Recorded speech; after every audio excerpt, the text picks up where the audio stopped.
c'est une des injustices de l'année, ça. J'adore cette série.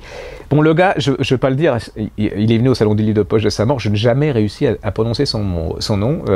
Gilles Brandreth. Non, on dit pas Brandreth? Giles Brandreth. Voilà, comme dit le monsieur derrière. Alors, Giles Brandreth.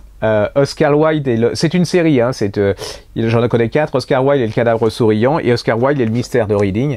J'ai adoré. L'enquêteur, Oscar Wilde. Dans celui-ci, par exemple, Oscar Wilde sort de sa prison de Reading, hein, où il a été emprisonné.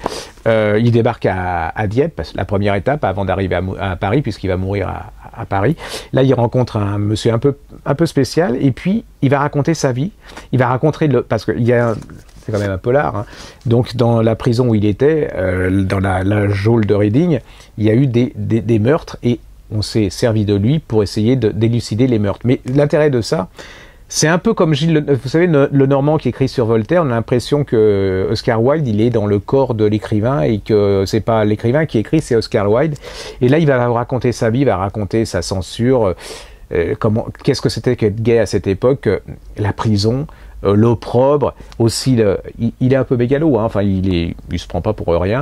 C'est Oscar Wilde, mais alors vous êtes en plein dedans, ce sont des merveilles. On atteint vraiment, moi je trouve que c'est un des sommets à ce niveau-là. C'est Oscar Wilde, les mystères de Reading, chez 10-18, par un auteur dont je ne répéterai pas le nom.